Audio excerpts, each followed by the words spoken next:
നിങ്ങളുടെ ഇഷ്ട പരമ്പരകൾ എക്സ്ക്ലൂസീവായി സൺ നെക്സ്റ്റ് ആപ്പിലൂടെ തികച്ചും ഫ്രീ ആയി ഇപ്പോഴേ ആപ്പ് ഡൗൺലോഡ് ചെയ്യൂ.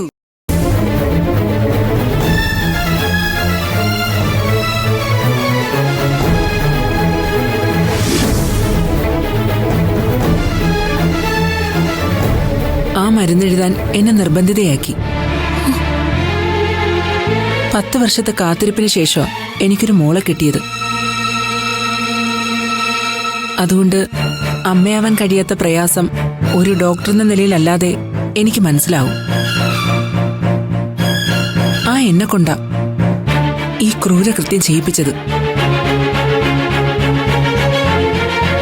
എത്ര പ്രേരിപ്പിച്ചാലും എന്തിനു വേണ്ടിയായാലും ഒരിക്കലും ഞാനത് ചെയ്യാൻ പാടില്ലായിരുന്നു. എന്റെ ഗതികേട്, എന്റെ ദേവൂട്ടി അവർ പിടിച്ചോണ്ടുപോയി ഭീഷണിപ്പെടുത്തി. എന്റെ കുട്ടിയെ തിരിച്ചു തരണമെങ്കിൽ ഞാൻ ഈ വ്യവസ്ഥ സമ്മതിക്കണമെന്നായിരുന്നു ഡിമാൻഡ്.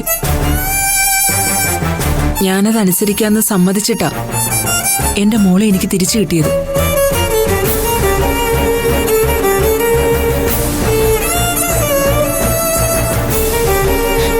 നന്നായി ഡോക്ടർ, നന്ദിയുണ്ട്.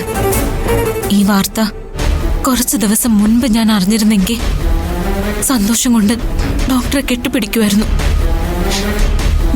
ഇനി എനിക്കിതുകൊണ്ട് എന്ത് പ്രയോജനോ? ഞാൻ രൂപേഷിനെ കണ്ട് സംസാരിക്കാം, കാര്യങ്ങൾ ബോധ്യപ്പെടുത്താം.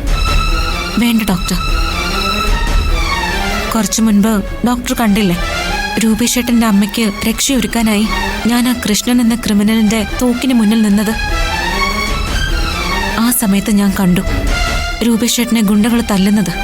ഓടിച്ചെന്ന് ഞാൻ രക്ഷപ്പെടുത്തി. രൂപേഷേട്ടൻ എന്റെ സഹായത്തിന് നന്ദി പറഞ്ഞു.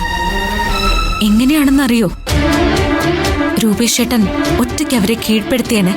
ഞാൻ ചെന്നത് രൂപേഷേട്ടന്റെ കഴിവുകേട് മറ്റുള്ളവരെ ബോധ്യപ്പെടുത്താനാണെന്ന്. എങ്ങനെയുണ്ട് ഡോക്ടർ?